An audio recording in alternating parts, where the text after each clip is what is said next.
Previously on the all-new adventures of the Doctor Who Book Club podcast.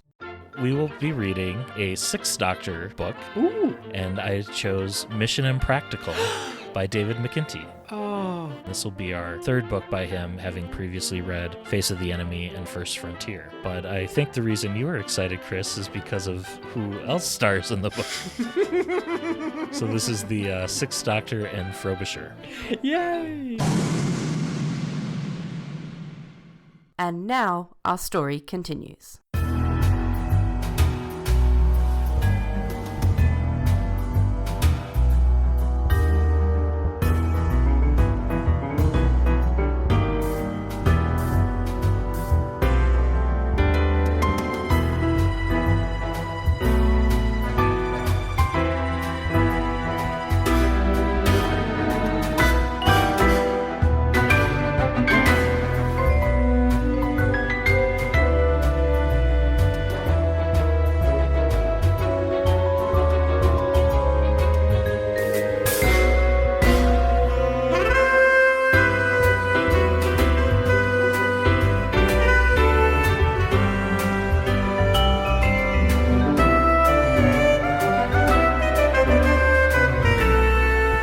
Welcome, everyone, to the all-new adventures of the Doctor Who Book Club podcast. This is Matt in Minnesota. Chris in South London.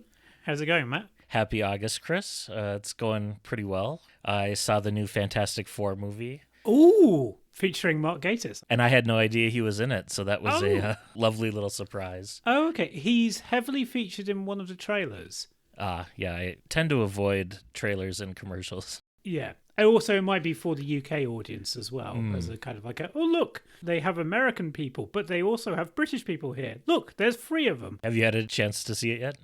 No, I haven't, because my weekend was... listeners, on Friday, I was supposed to be having a meeting in an office. Turned out that office was closed due to carpet cleaning. I then found another office that was just a short hour-long bus ride. I then went down to go and see my mum. And as I arrived at my mum's, as I was knocking on her front door, I realised the luggage in my hand was not my luggage. And somebody else had taken my luggage by accident, and I knew this because my mum is at the end of the line, or at least I had some confidence that this was the case. So that was Saturday, sorting that mess out. And your laptop was in the luggage too. Yes, the very laptop for which I'm speaking to you. So, yes, mostly it all got sorted, and to help sort it out, we had to go to Narnia, which may confuse listeners, but people who remember the book Goth Opera, I suspect not the Big Finish audio Goth Opera, but the book Goth Opera, may have a vague recollection that there is an opening section involving vampires in a Devon market town called Totnes. So Totnes nowadays is twinned with Narnia. There are signs outside of it as you approach it saying twinned with Narnia. And we spent the afternoon retrieving my luggage from Narnia. Yes. Quite close to Narnia is where the rock band Muse are from. Yes, their music does not sound like where they grew up. So anyway. Well, that luggage thing happened to me as well when I was coming back from Gallifrey one time in LAX, and fortunately I hopped off of the van, the transit van. Yes. As it was still moving slightly. To chase after the guy who had taken my suitcase by mistake and got it all sorted out. But yeah, that's a scary feeling. Yes, well, to try to prevent this from happening again, I've got myself some new luggage bands thing that you can put around the luggage, which has got "Not Yours" written on it. That's lovely. In TARDIS blue. Excellent. So, yes. Well, we have some big news that was announced over this weekend as part of San Diego Comic-Con. Some big news for Jo Martin. Yes. She is following in the footsteps of Suze Kempner and is starring in her very own multi-platform event called Circuit Breaker. So this will be like Shadows of the Empire, Time Lord Victorious, and Doomsday. Yeah. I wish she would have gotten her own television miniseries. Yeah. But I guess this is the next best thing. Yeah. And it definitely raises her profile as a guest of honor for Console Room next year as the sort of current face of Doctor Who, along with Billie Piper, ? Yeah, she would be, wouldn't she? Yeah, I hadn't thought of that, but yeah. For the last two multi-platform events, I think it was James Goss doing the creative and production duties, and this time it is Esme Jacemi Pearson, who she had previously novelized The Church on Ruby Road and has the upcoming Moon Cruise novel with Ncuti Gatwa's Doctor and Belinda coming out this fall. Yeah, that's exciting that new talents are getting to have a go at it, so I'm delighted. Yeah. And it's going to include the usual, Doctor Who comic strips, Big Finish, probably an event in the Lost in Time video game, Penguin Random House, BBC Audio, and Titan Comics. Escape Room? Not officially announced yet, but no? I wouldn't put it past them. But, with the hiatus, it's the perfect timing for something like this. And maybe it was the events of this story that the Doctor was alluding to in the story in the engine. Yeah, could be. I mean, that would be nice if that was the case, yeah. And I've heard that the premise is that objects begin appearing mysteriously in UNIT's black archive, and the objects need to be returned to their proper time and space. Okay. So UNIT calls on the fugitive Doctor to help. I'm not sure how they're aware of her, but we'll find that out, I'm sure. Yeah. This is going to pose quite a few questions, isn't it? And some of these objects were on display this past weekend at San Diego Comic-Con as part of their unit display, which was also promoting the war between the land and the sea. And so objects might include things like the Indigo device and the Silurian needle. And it feels very similar to the framing narrative of the original Decalogue book we just read a few months back, too. Yeah. Hopefully there'll be less about Perry in such circumstances as there was in Decalogue. You would hope so, yeah. Yes. And we got a little bit more book news to share. So thanks to friend of the show, Elijah, who you can hear on episode S7, who let us know about some Target books that are coming out in March of 2026, and all three have something in common. So much like the recent Empire of Death, these appear to be bumper double volumes.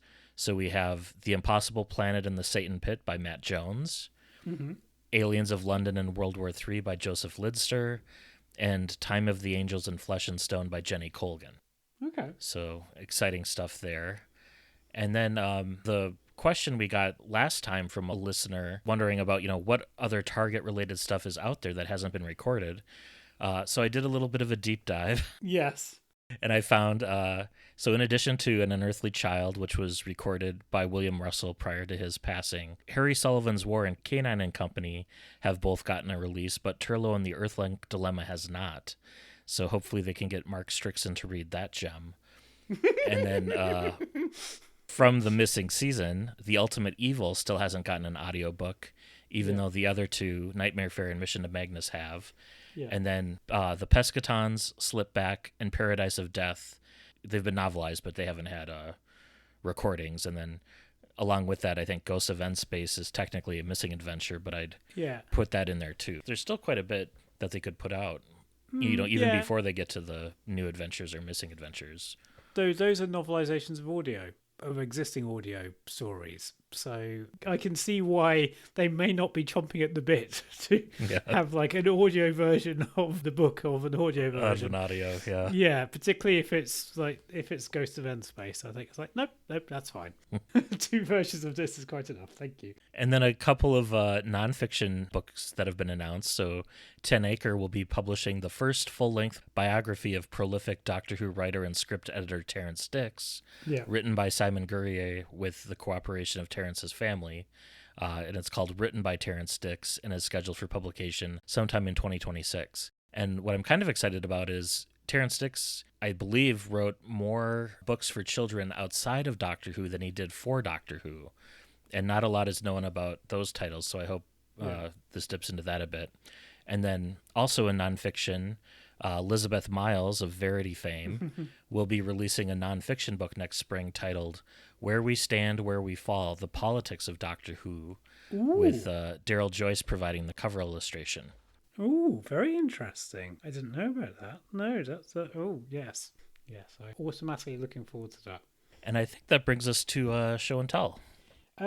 Well, actually, before we go to Show and Tell, I did hear from one of our listeners, Kenny from The Power of Three, that he wanted to point out that some of the what is going to happen after the target range has been kind of dealt with on a recent episode. Yes. So what have I got for show and tell? So because I was doing travelling, and as I sometimes do when I'm travelling, I was listening to Big Finish. I decided to listen to a really cheery pair of stories. I listened to Absolution and The Girl Who Never Was. Fun fact, this is the second time that I tried listening to Absolution. First time, within about 10 minutes, I'd witnessed a car crash and I'd had to pull over and give witness statements and everything. So mercifully, the second time listening to Absolution, the second attempt to listen to Absolution, there was no such dramas. Yeah, it was... have you heard Ida? I've heard Absolution is part of the Eighth Doctor, Charlie and Kara's, right? Yep. Yes, yes, it is. Listened to that one, and then The Girl Who Never Was. Was that a Sixth Doctor and Charlie? No, it's the Eighth Doctor and Charlie. It's the one that comes immediately afterwards. Okay. Unless I have got the name wrong, but I don't believe I have. The Girl Who Never Was is quite a bit of it is tidying things up for Sheridan Smith and sort of her arrival into the Eighth Doctor's world. But The Girl Who Never Was has got some, what to my ears sounded pretty good Australian accents. And you would know. I would know, yes. Yeah, Girl Who Never Was good fun. And they make an interesting pairing because, like, Absolution is quite heavy, whereas The Girl Who Never Was is also heavy in places, but I found it more touching. Yeah, I think both of them are worth a listen. Particularly, I mean, if you've been following the adventures of Charlie, which I have been doing, then, like, they are very much key stories. I don't really want to go too much, but also... we are talking about something that was released the best part of 20 years ago. Shall we say significant events happen? Yes, and I know what you're alluding to there. So. Yes, yeah. But listeners, do check those out. Yes, yeah. Charlie is very much responsible, from my listen at least, for the events that happen in Absolution. Okay. If it wasn't for her actions right at the start, I don't think any of it would have happened. But that might be a misread of the situation. But yeah. Because when she was kind of like getting quite angry at the Doctor, I was going, yeah, you have some responsibility here. But also, look, people can be angry at situations that they still have responsibility for. That they caused, yeah. Yeah. Anyway, right. What have you got? I feel like I'm going into dodgy ground here. So what have you got? So, honorable mention, I had dinner with Lars Pearson of Mad Norwegian Press, the opening night of Convergence 2025 at Doctor Who Tavern, which was lovely. But that is not my show and tell. No. I also listened to a Big Finish recently. And this one is much more recent. In fact, it came out just last month. Okay. So I'll be very vague about it. This is Vampire Weekend. Starring the 13th Doctor and Yaz. The first story not under the auspices of Chris Chibnall. And at 51 minutes long, it's about the length of a Series 11 episode. Yep. It's written by Tim Foley, who's based in Manchester. He's written Big Finish audios for the 5th, 8th, and 9th Doctors, as well as River Song and Torchwood. And it's set pretty much right after Revolution of the Daleks, so it feels like the first adventure of just the two of them on their own. So they're not yet the well-oiled machine, by the time they encounter Carvanista on the acid planet at the beginning of Flux, but it gives them something to, build towards across these episodes. Yeah. The Doctor ends up crashing a hen-do. A bunch of people are trapped in a manor house in the countryside under a force field dome with a vampire on the loose is kind of the premise. Okay. The music is more percussive and synthy, which matches the era, which was great to hear. And there's a fair amount of Jodie-era police procedural investigation mixed in with Base Under Siege. And I mean this as a compliment. It plays out like a Scooby-Doo mystery, complete with a dog. Excellent. Good stuff. And there are some fun references, including a reference to the novel All-Consuming Fire. Oh, okay. And it felt authentic to the era, and I'm very excited that I get 11 more of these. It feels like a proper season setup with hints of a larger story going on too, so highly recommended. Cool. Yeah, that does sound good stuff. I have not heard it yet. Are there any references to the band Vampire Weekend? None that I could catch, and I'm familiar with some of their song titles, so I wasn't like directly on the lookout for it. But right. Okay. Yeah, I didn't catch any. So, are there any conversations about Oxford commas? Not that I noticed. Not you noticed, fine, fair enough. It would be hard to pull that off in audio, but yes. If you are a Vampire Weekend fan and you have heard the audio of the same name, do let us know if there are any sneaky references, because it'd probably be a while before I listen to it, but yeah. No diplomat sons walking up either, so. Okay, fair. So this month we are reviewing Mission Impractical, Yes. which is a Sixth Doctor and Frobisher title. Yay! Hooray! Yay! And it was originally published in June of 1998. Mm-hmm. And David McIntee sadly passed away in December of 2024, 2 weeks shy of his 56th birthday. Yeah. And he wrote 12 Doctor Who novels in total, spanning across all 4 Wilderness Years ranges. He's also authored a number of short stories for various decalogues and short trips, as well as a couple of audio plays for Big Finish. I think we've read Face of the Enemy and First Frontier by him. And then the previous iteration of the podcast reviewed The Dark Path, which this book is sort of a sequel to. Yes. In some respect. Yes. Anything else you would mention about David McIntee? So he tried to write for the show in 1989. So he submitted a serial called Avatar, not related to the Blue Aliens. Or airbending, I suspect. Yes, or airbending. So it was going to be the Doctor and Ace encountering a zombie invasion during a Lovecraftian horror experiment in 1927, which sounds a bit like White Darkness. Yeah, and so the show were considering it for the 27th season. And it then, obviously it then became White Darkness. Yeah, he also, away from Doctor Who, he's written a book for Final Destination and Space 1999, and he did a comics sequel to a Ray Harry Harrison sort of Greek myths movie, as well as he did some work with William Shatner. So, lots of work that he'd done over the years. And also, on the Big Finish side, he did Unregenerate, which has had quite a few people kind of like knocking it. I listened to it last year. I seem to remember enjoying it. But And it kind of covers regression instead of regeneration, kind of in the same way that the Power of the Doctor does with what the Master's trying to do with the Doctor's past lives and stuff. So some parallels there. In the book, David thanks Gary Gilliatt, Steve Cole, Kate Orman, and of course Frobisher co-creators Steve Parkhouse and John Ridgway. Yeah. And the author mentions his last 2 novels were grim and downbeat, and he wrote this to cheer himself up. And McIntee also cautions to check your brain at the door, as you probably won't need it. Which I will say, this does feel more like a comic book adventure in that sense. Yeah. But I'm not entirely sure I agree with him. So, but anyway, we'll touch upon that as we go through. Yeah. Yes. And this was the 12th of 76 Past Doctor Adventures. We've got Sabalam Glitz on the cover, along with the 6th Doctor and a pair of Ogrons. Yes. Sadly, no love for Frobisher on the cover. I know. And it features a prologue and 20 untitled chapters. And according to the author, this takes place between Wargame and Funhouse, the 2 comic stories, although the old Doctor Who reference guide website places this between the Big Finish audio's Maltese Penguin and Holy Terror for reasons. So they're contradicting the author deliberately there. And Mel does get a reference, but the Doctor says he hasn't met her before. Yes. So let's get into it. The book opens with a prologue where we have a heist of a Veltrocini cylinder. And Veltrini, or the Veltrocini, were introduced in The Dark Path.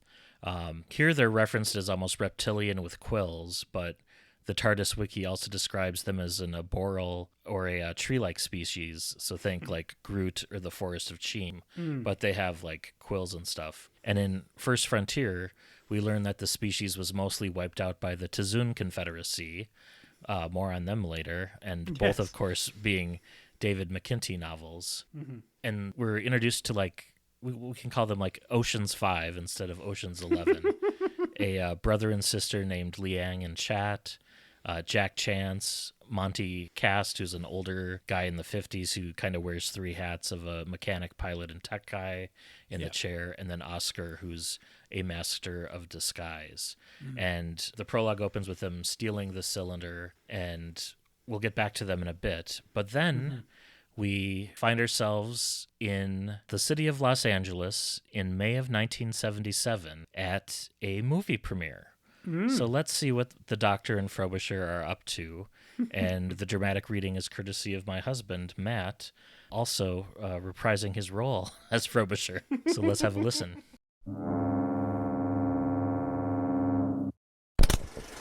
Luke's just now to farm room. The Doctor himself, Yes, so the much flesh of and his blood father. original from which the hologram had been derived, was in fact currently relaxing, watching the twin suns set over the Tatooine desert.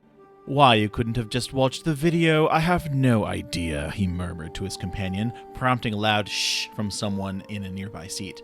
Hey, with access to the TARDIS, I gotta see the 700 wonders of the universe. The Walking Mountains on Haskell, the Great Sphinx on Mars, and Star Wars on the big screen. Tales of what it was like to see it in a theater have been passed down for generations in my family. You're just sour because you've seen it before. I happen to prefer the special editions, the Doctor said huffily. Why am I not surprised? The Doctor fell silent, much to the relief of the rest of the audience. By the time the film reached the Death Star trench run, even he had gotten into the spirit of things, cheering with the rest of the audience. He shook his head sadly when Princess Leia presented the heroes with their medals. Some people have no sense of reality, he commented to his companion as they stepped onto the street outside Mann's Chinese Theater. There was a long queue of curious cinema-goers sneaking around the block in the mild May evening. All of them were probably wishing they had made it into the first showing instead of the second. Believe me, Frobisher, when you save the planet from destruction, nobody queues up to hand out medals. His companion retrieved the last few pieces of popcorn from the box with his beak, and used one flipper to bat it accurately into a waste bin. In contrast to the Doctor's burly 6-foot explosion of color, Frobisher was half his height and thoroughly monochrome. In fact, he was a penguin. There was something very mellow and calming about being a penguin. He had half expected that a man dressed in what looked like a patchwork quilt accompanied by a penguin would get some funny looks in Hollywood, but this had not proven to be the case. People probably assumed that they were an act. A large blue police telephone box sat under a set of traffic signals on the corner. It was a booth of a type common to Britain in the third quarter of the 20th century, but was decidedly uncommon in Los Angeles in 1977. Just as Frobisher wasn't an ordinary penguin, so too the police box was no mere phone booth. In fact, it was a cunningly, and often embarrassingly disguised, space-time craft called the TARDIS, and it belonged to the Doctor. Frobisher occasionally speculated, though, that maybe the Doctor belonged to the TARDIS, which had a knack of depositing him wherever he might be most useful. The Doctor strode into the TARDIS, while Frobisher paused to look at a little coin-operated newspaper box containing the LA Times. Frobisher liked to collect newspapers, or the local equivalent, from the places he visited. The reportage helped give him a larger sense of what was going on in other parts of the planet than the one he was in. He didn't want to fall into the trap of thinking that the little piece of ground where he stood was all there was to a world. It was amazing how many travelers in his own time thought of some planets as being just a spaceport with a piece of city around it. Some maybe noticed a bit of countryside attached like a conservatory, but hardly anybody really thought about what else went on a planet. Frobisher prided himself on maintaining a sense of scale. There was a whole world out there, no matter which world it was. He dropped a local coin in the box and extracted a paper before following the Doctor into the TARDIS. Inside was a spacious white room decorated with circular indentations. The Doctor was busying himself at a very complex hexagonal console in the middle of the room. A few other pieces of furniture were scattered around, a hat stand, a sun lounger, a small table with some games set up on it. It was a very odd mixture indeed. Admit it though, Doc. You had fun, right? Fun, the Doctor echoed, as if this was something to be avoided, but Frobisher could see the twinkle in his eyes. Well, yes, I must confess it was rather entertaining. That Tarkin chap looked vaguely familiar, though. I think I met his granddaughter once. He finished his work at the console, and the transparent column at the center of the console began to slowly rise and fall. Frobisher idly wondered what the sci-fi fans standing in line outside the theater thought of that. Thank you, Matt, for reading that. Yep, thank you, Art. And as we heard, they were attending the premiere of Star Wars at the Mann's Chinese Theater in 1977. And of course, the Doctor would comment that he likes these special editions better. That feels like a very Colin Baker thing to say. Yes. But as they're leaving in the TARDIS, two assassins, an S-Rafe Tazun named Shaul and his assassin partner, the Veltrocini Karthak, materialize aboard the TARDIS and attempt to kill the Doctor. And their time-traveling technology has left them in a bit of an incompatible time phase, so the Doctor's able to dematerialize the TARDIS around them in quite a great scene, and you get Frobisher changing into like a rock monster to try and deal with them. And determined to find out where they got their equipment from and who wants him dead, the Doctor follows their path through time to the planet Vander Prime, which is in the Gamma Delphinus system. And Vander Prime are very much Earth-like, human-like people. Yeah. Note to authors, if you're introducing more than one species or planet, you may not want to have both of them start with the letter V, because that led to a few double checks, confusing moments in my mind. But yes, just a thought. Yeah. So on Vander Prime, the Doctor is reunited with Sablum Glitz, and also his partner Dibber. If you have only seen Dragonfire, you may not remember, or you will not know Dibber, as he appears in Trial of a Time Lord. And on Dibber, yeah, for as much as like Leela gets referenced by the classic series as a sex symbol or whatever, for a certain group of fans, Dibber checks that box. Okay, I did not know that. I'll just say Team Dibber. And, Team Dibber.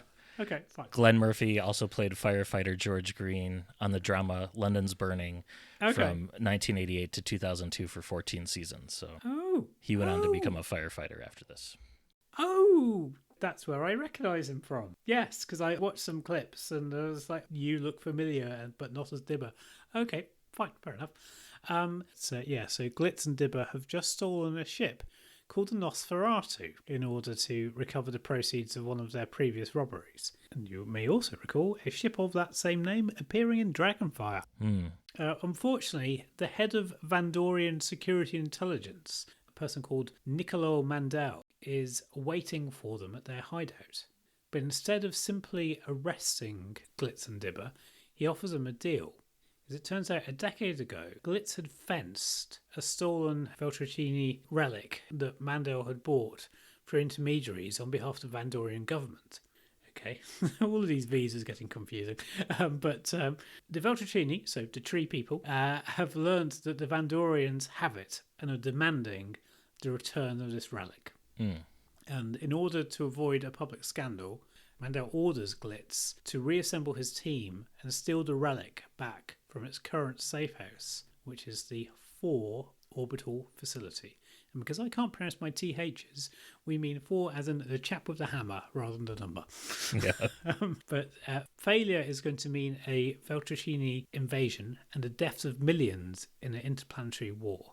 And uncertain what to do with the Doctor, Mandel impounds his TARDIS and orders the Doctor to help Glitz and agrees to investigate the mystery of the time-travelling assassins, which he can do whilst the Doctor is kind of busy on this new mission. And I kind of like that the book started off with the assassins just appearing and showing up in the TARDIS, because it puts the Doctor and Frobisher on edge, and it gives the story almost like a chase-like atmosphere, or like The Fugitive or Human Nature. They're always on their tail, so to speak. Yeah.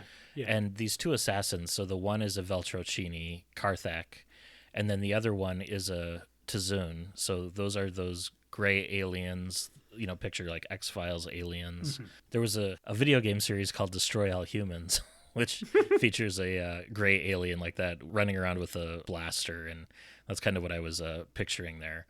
And it's also interesting because the Veltrocini, so we mentioned that kind of being a sequel to The Dark Path, so that's the story the Veltrocini were first introduced in, which was the second Doctor, Jamie and Victoria's story. And the Veltrocini were wiped out by the Tazun, And then later they wiped the rest of the Tizun out, which is something that the Fifth Doctor mentions to Turlough in Lords of the Storm, which is yet another McIntee book. Yeah. It is a little on the nose to bring back all these different species you created, but, Steve Lyons does it with, like, the Salacians all the time, and so why not? Yeah, I think it's fun. So then the Doctor, Frobisher, Glitz, and Dibber all set off to reassemble the old team, but then they attract the attention of Mandel's wife, who is a policewoman named Kayla, and she's kind of like a head of police or like a sergeant or something. Mm-hmm. And she's unaware of her husband's involvement in the case from a government perspective. And the Doctor successfully talks Monty and the brother and sister team of Liang and Chat into reuniting for one last heist, but then hits a snag when it turns out that their old teammate Oscar, who was the kind of master of disguise, was killed some years ago due to a case of mistaken identity. So the person he was impersonating was assassinated. Yeah. And then there remains only one man left from their team, their former leader, Jack Chance, but he's now the semi-legitimate restaurant owner of the Café Terrestrial, and he isn't interested in risking his position even to prevent a war. And the police officer, Kayla, learns that the old team has reassembled and has a tactical team raid the cafe to bring them all in for questioning. And Jack Chance is forced to flee due to the raid, and he joins up with the team after all. And in order to avoid disciplinary action, Kayla is also on their tail because she has to bring him in to prove that her hunch to raid his restaurant was correct. So you now have the Doctor and company being chased by a second group. But wait, there's more. Yeah, so what is the more, I hear you ask? Well, an Ogron raiding party arrives in the star system and begins attacking isolated Vandorian ships. And the Vandorians, so the human-like folk, suspect the Veltrochny. Oh gosh, I'm getting confused. It's been a week. The Veltrochny. The Veltrochny of the attacks. So, tree people are being suspected by the humanish people. And then when a Veltrochny dragon responds too late to a Vandorian ship's distress call, a Vandorian corvette, so a human corvette, encounters the dragon and accuses it of attacking the Vandorian ship. And the result is an exchange of fire that results in the destruction of the Vandorian corvette. So political turmoil increases. So, yes, any modern parallels there? Couldn't think of any. Meanwhile, Shaol and Karfak, so Shaol is the Tizun and Karfak is the Veltrochny from earlier, the assassins, attack the facility where the TARDIS is being kept and steal it in order to force the Doctor to come to them. And this was kind of an interesting sequence where the TARDIS was already under attack by like a plasma laser because like the Vandorians were trying to cut into it to open it, and then the HADs activated, and so it materialized like a couple 100 yards away in like a gunship as like safety, and they were able to track it and then just took off in the gunship. So the TARDIS actually aided in their heist effort of it. So. Yes, yeah. So Mandel views the security records and recognizes the famous assassins and contacts them, offering them a bonus if they agree to hold off on their contract until the Doctor has finished his mission for Mandel. And so the assassins consider this for a moment, and then they agree. And Sablam Glitz's team learns that the temporal scientist Professor Hoffman has been invited to the Thor facility in orbit to look over the temporal baffles. So they're kind of like time dams, which keep the asteroid phased 1 hour ahead of real time. Yeah, and there's kind of a nesting thing happening where you've got one shell that's like in the future and one shell that's in the past. So it's a very complicated puzzle box for the heist team to break into, full of temporal engineering. So the real Dr. Hoffman gets kidnapped by Sabalam's team, and the Doctor takes his place, smuggling Frobisher into the facility in order to scout out the station for their later assault on it. And the Doctor learns that the temporal baffles were designed by Chronodyne Industries, which is based on the planet Dronid, and starts to develop some nasty suspicions. And I had to look up that planet, and it turns out that that is a planet that was featured in alien bodies and has a lot of like faction paradox lore Ah, set on it. So that's kind of yeah. why the Doctor's hackles are raised there.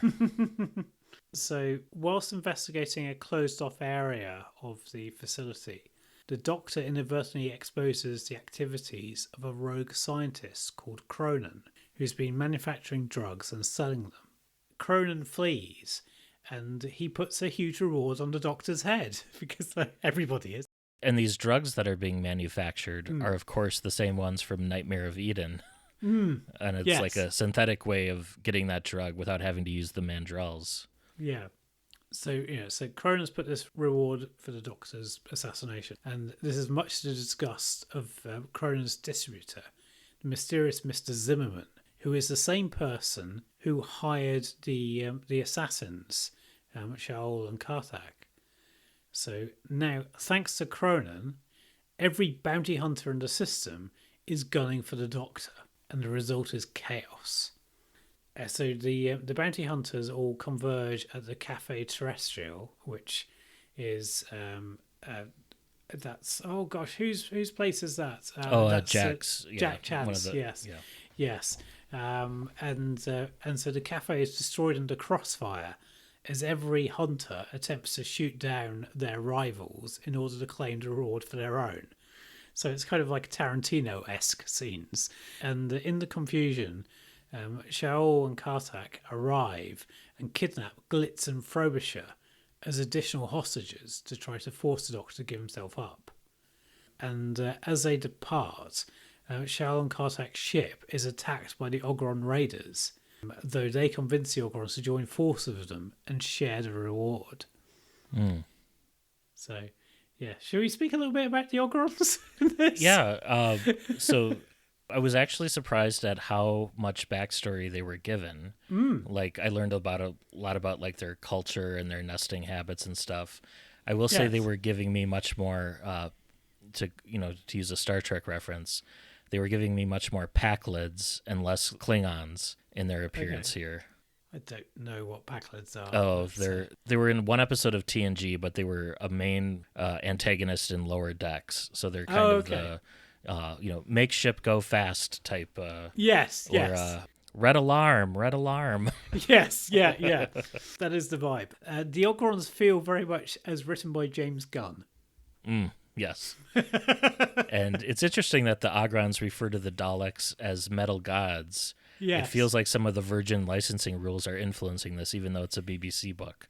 So I don't know if they would have had to have paid royalties for mentioning them, or they're just, David McIntee was like, it's not worth it to get the memos from the editor about that. So. Yeah.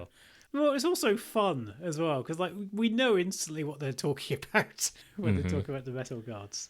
And in one of these ships, it feels like David McIntee and Lance Parkin seem to share a fascination with miles-long spaceships, because this book features several that are just huge inside, almost like colony ships, or like what we got in World Enough in Time with the very much Mondas ship type deal. Yeah, very much that kind of vibe. And there was one scene where the Ogrons are boarding a spaceship, to take it over. And I did really appreciate all of the world building that David McIntee took us on with the captain as he was going through all the different protocols in his mind for first contact with older Earth ships, including detailed differences if the ship was a generational ship, so in the Ark, versus say a sleeper ship in say Ark in Space. Yes. Even though that was a space station, and how it was something to break up the monotony for the crew. And he goes into all of this only to be killed moments later by the Ogrons boarding.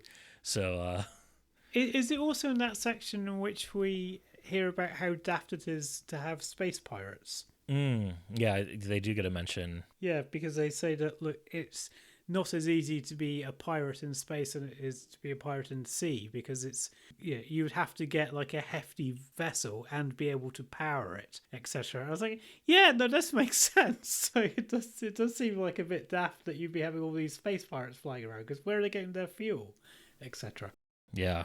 And so the Doctor decides to reluctantly complete his mission for Mandrel first, which is to steal back that Veltrocini cylinder thing.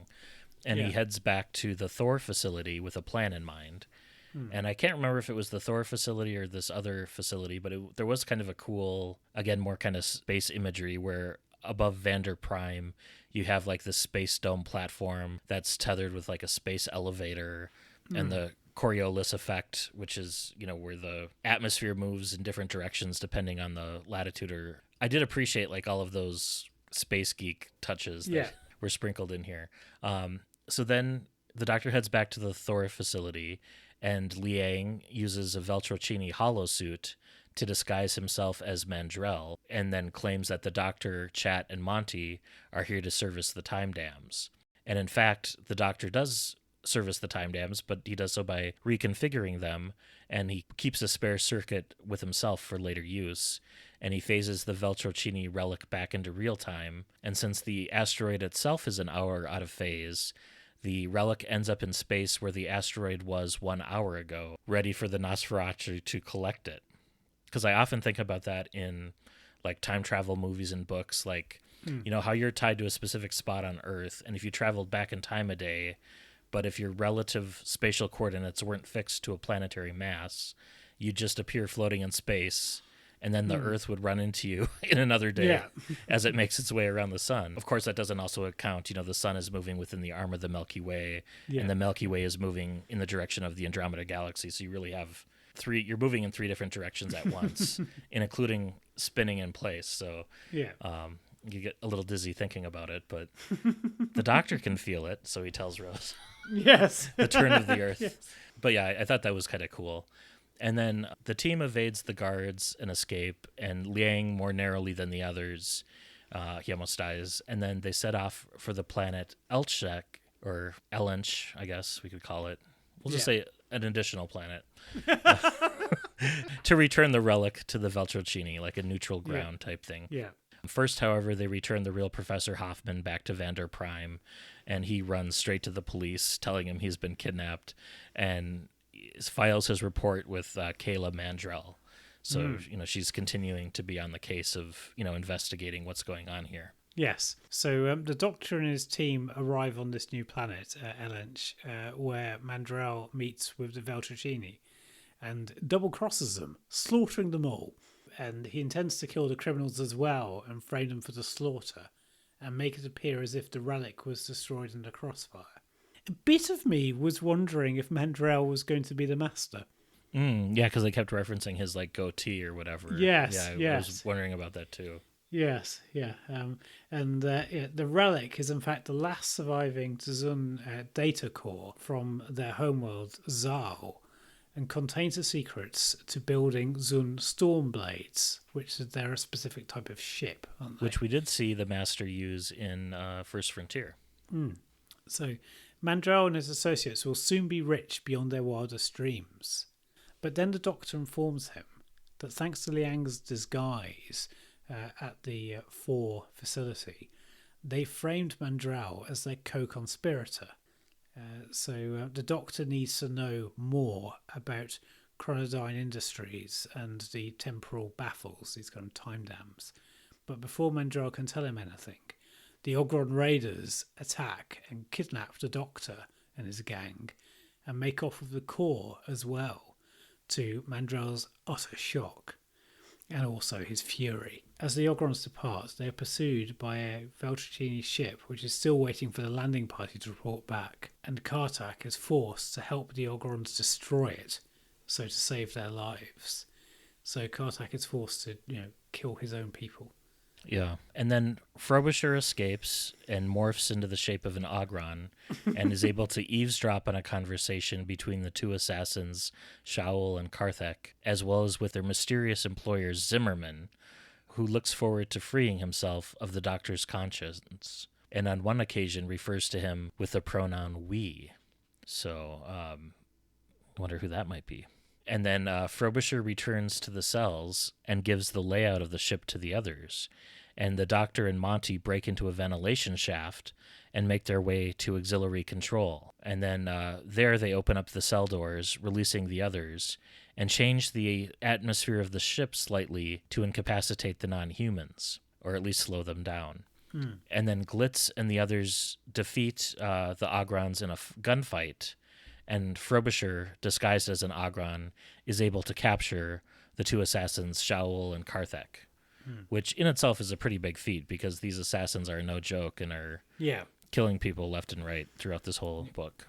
Yeah, it's funny is that sometimes with some books you kind of think, could this have been written for another TARDIS team? And it's like, it'd be very hard to do this with Frobisher. So the Doctor studies the bounty hunters' communicators and realises that they are time rings, which confirms his suspicion that Zimmerman is a Time Lord. And potentially, I mean, even though it's never specified, could be the Valyard. Yeah. When he says the word we, he could be referring to either the Doctor or, just Time Lords in general. Yeah. It could be the CIA, it could be Division, who knows? Yeah. So Dronid, the homeworld of Chronodyne Industries, was once the home of a rival Time Lord faction. So perhaps a Time Lord is selling Gallifreyan tech to other civilizations for his own purposes. Having learnt of Glitz's interest and also the Veltratini's interest in the system, and aware of their past acquaintanceship with the Doctor, Zimmerman must have sent Shaul and Kartak after the Doctor as a preemptive strike to prevent him from learning about Zimmerman's actions. But if so, he has somewhat miscalculated, because the Doctor's experiences have all been broadcast directly into the Matrix, and the Time Lords of Gallifrey will know all about the incident by now. But also, as well, can you rely upon them to act responsibly? Or the accuracy of the Matrix database. Yes. So the Doctor now intends to return the Tazun core, so this cylinder MacGuffin, to the Veltrocini. But then Liang reveals himself to be the presumed dead Oscar from the original team, and he is in fact a shape changer, a Whifferdil, like Frobisher, who infiltrated their gang on behalf of Mandel when the real Liang died during the raid on Thor facility.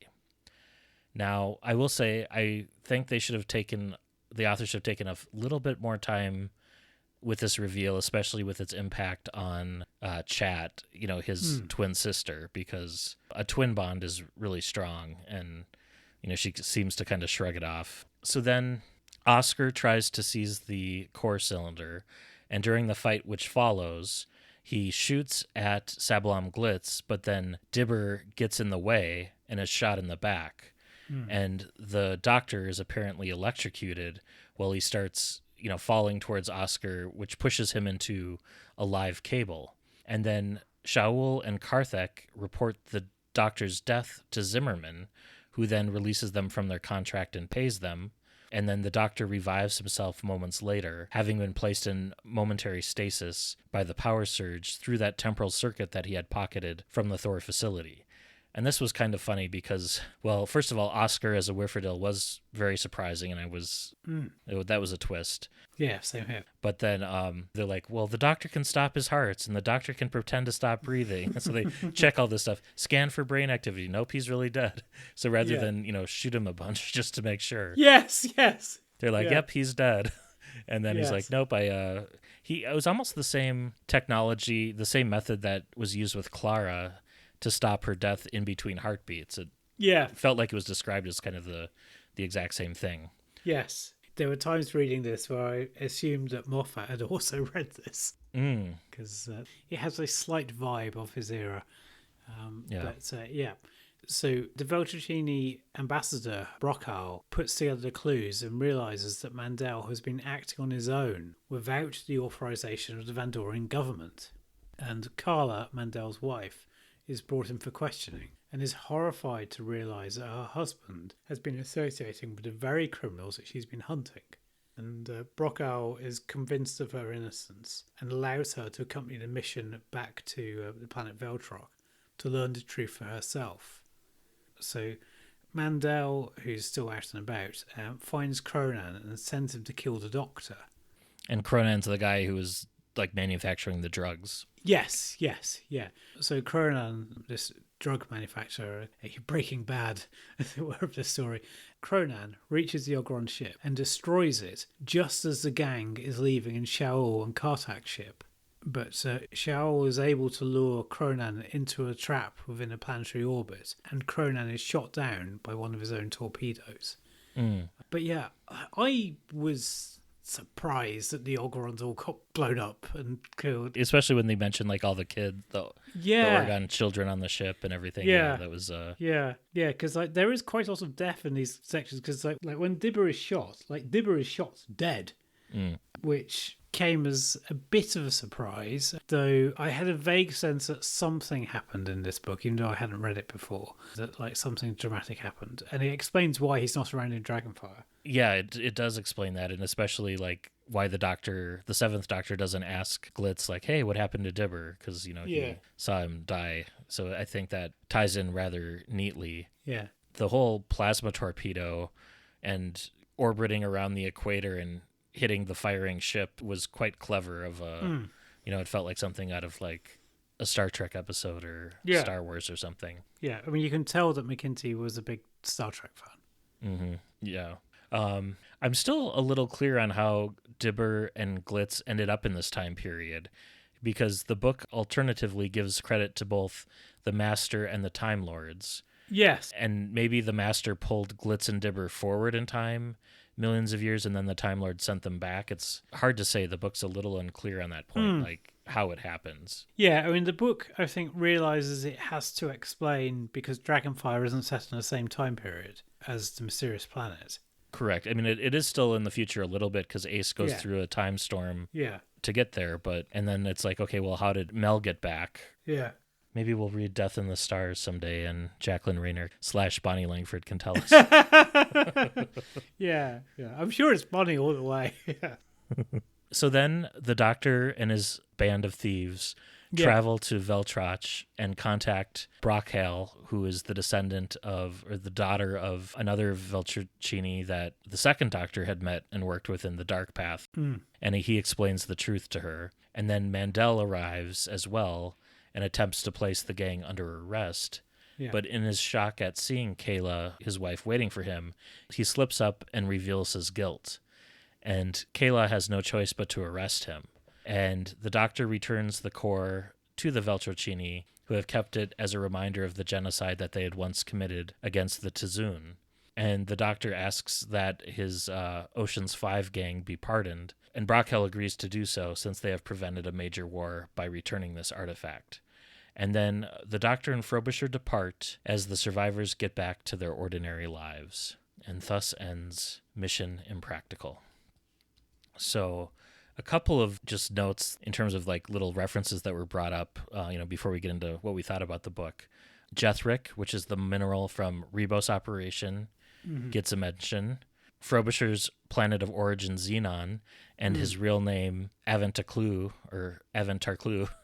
gets a mention. Yes. At various points, the Doctor's code is referred to a number of kind of really funny things, including as a test pattern for television monitors. There is a nice little sequence with Frobisher where, and I wish there would have been more actually, where Frobisher recalls, being a supermarket checkout register for 14 years in order to impress a girl that worked at the supermarket. Well, that's a lift, I think, from Voyager. Yeah, from one of the stories. Yeah. Yeah, I just wish there were more of those moments, because we didn't get a whole lot of... That was kind of my one big criticism of this, is that it felt more plot-driven than character-driven. We only get a couple of scenes of Frobisher reminiscing about previous DWM strip adventures, and it would have been cool to just get more substance from him, I guess. Yeah. He does feature in this a lot. He does transform a lot, but... Yeah. What were your kind of initial impressions? I enjoyed it. I felt that it captured the Doctor and Frobisher dynamic well, I think. It was sort of a fun visual story. One thing I would say is a bit of the language has dated. Yes. There are a few references to, because there are characters of Chinese heritage, and there are some of the language you kind of go, ooh, I'm not sure we would say that now. And so, yeah, there are a couple. There's also a joke of like about a certain member of a religious group and whether or not they would open an off license. Yeah. There's things that definitely have not aged well. It's not to the extent that we've seen in some other books. Oh, but yeah. There's a handful of references, especially to like East Asian heritage. So yeah. So I mean, the book certainly captures Glitz well, I think, because like at one point Monty asks Glitz whether he trusts the Doctor, and Glitz says, "Well, sort of. He's not a bad bloke, really. Honest, of course." But he doesn't let it handicap him too much. So like there are times where like Glitz feels like he's being written by Robert Holmes. But I think I could have done with a bit more witty dialogue of like the Doctor and Frobisher.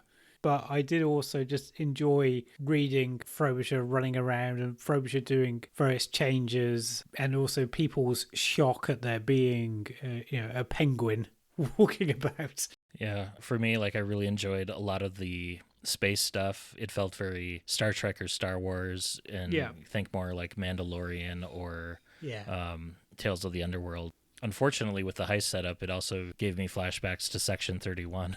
The Star Trek film, but I was like, ugh. Yes. But I guess for me it was more so I would have liked each of the members of that gang of 5 to have been given like a little bit more backstory. Like we get a little bit about like how Chat wants to like end her career by doing the right thing and returning this, but we don't get any scenes at the end of her mourning her brother or whether or not she actually feels like this was satisfying, and was it worth the loss of her brother in order to have put a happy note on the end of her like thieving career.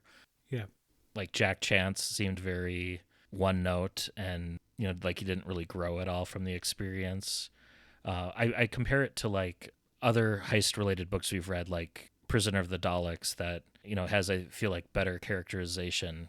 Yeah. And I feel like this book almost suffers from having too many guest characters because you layer on all these different groups and stuff, and there's quite a bit of focus on like the Ogrons, and maybe one of those elements could have been removed and we would have gone deeper with the characters we had instead of only getting to know their characters in the most broadest of strokes. Yeah. To give this a number, I think I would give this a 7 out of 10. Mm-hmm. I wanted more character development, more descriptive prose. There's not a lot of detail describing like the rooms or places the characters inhabit. If you go into this thinking like loud action blockbuster summer popcorn film, I think you'll enjoy it quite a bit. But I think with a couple of tweaks, this could have been even better. How about you? Yeah, I think a 7 is fair because, it is fun, it is popcorny, but as I say, like some of the language has dated.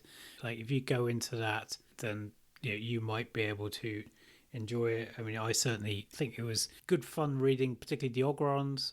I've read some reviewers sort of really disliked how the Ogrons were handled, but I mean, it was like James Gunn's take, wasn't it? Really, on the Ogrons. I just, what do I mean by that? In that it was kind of like turned up to 11, emphasizing the daftness of it, and I think it worked. And they're very straightforward and matter of fact, almost like Batista's character in Guardians of the Galaxy. Yes, Blanking on his name, but yes, I'm blanking on his name too, but that sort of thing.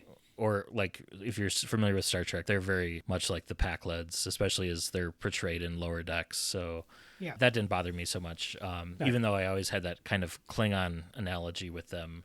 But they're portrayed as very stupid in this book. I mean, they've not been portrayed as staggering intellectuals on the telly either. But here they are really quite daft, Well, that is Mission Impractical. Yeah, which I'm glad we read. Same, yeah. Shall we move on to listener feedback?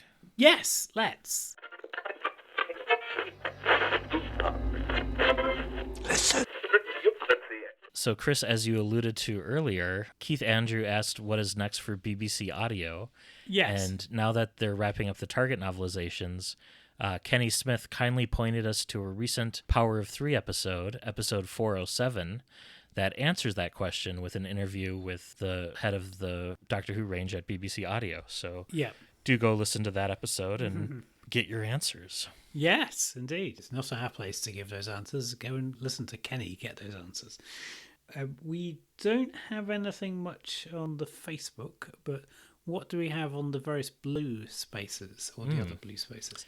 We have a message from Shag, Shag of the Fire and Water Podcast Network, who says he is ridiculously excited about the upcoming charity anthology that celebrates the 1990s novels, and he's ordered his copy from Obverse Books and thanks us for promoting it on our most recent episode.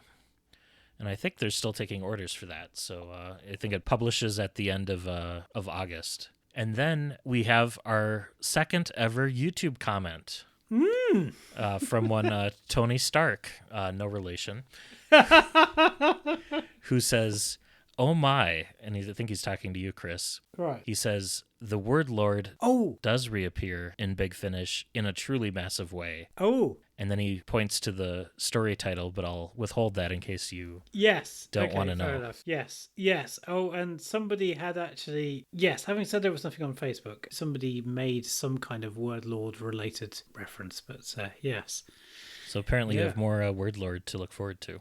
Excellent. And then Tony Stark goes on to say that he enjoyed Royal Blood overall, but agrees that it was strangely short. And he felt that the entire thing felt like reading a retelling or a rebuttal of the classic Humphrey Bogart movie, The Maltese Falcon. And then he also makes a couple of suggestions for future episodes. He recommends the class novel by James Goss called What She Does Next Will Astound You. Yeah. He says it's rather good. So that might be able to consider for a off-cycle pick. Yeah. And he also references, he said, a strange pick, Power Man and Iron Fist, Heroes for Hire, Volume 1, number 79, originally published December 8th, 1981. He says he promises it's a Doctor Who story, kind of. Okay. And if we're recommending Marvel stories, we may as well mention Dan Slott's run on Silver Surfer again. Yeah. Yes. But given... thank you, Tony Stark, for the suggestions. Yes. Thank you, Tony. So, Chris, I believe this brings us to what we're going to be reading next time. Yeah. And according to my calculations, your pick either has to be a 4th Doctor or 9th Doctor. Yes. At this stage of things. At this stage of things. So, indeed, your calculations are correct. Or at least I think that they're correct, so I'm agreeing with them. So, I kind of felt, it was good to spend time with the Doctor. Always good to spend time with the Doctor. And let's spend time with a face that we might be getting to see again. So, we are going to be setting the TARDIS clock back to 20 years ago, just to make us all feel old. And we are going to be experiencing The Monsters Inside by Steve Cole, which features the Doctor as played by Christopher Eccleston and Rose as played by Billie Piper, who may or may not be the Doctor. So yeah, there we go. Also features scenes of the Slovene. Close. Oh, okay. It features a cousin family of the Slovene. Yes. The Blatherine, which rock up in Sarah Jane Adventures. Oh, okay, fine, fair enough. So, yes. very exciting. But yes, it does feature Raxacoricophalopatorians. Okay, fine, fair enough. So, yes. Yeah, features that lot. But yeah, so that's what we're going to be reading for September, folks. Excellent. Well, on that note, until next time, this has been Matt in Minnesota. Chris in South London. Happy reading, stay safe, and keep an eye on your luggage.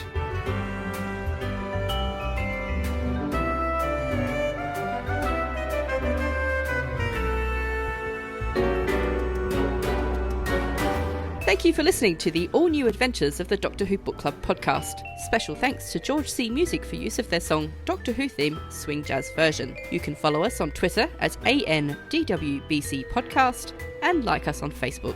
Help other listeners to find us by leaving a rating or review on Apple Podcasts or your podcatcher of choice. You can contact the show by emailing your thoughts to andwbcpodcast@gmail.com. And until next month, happy reading.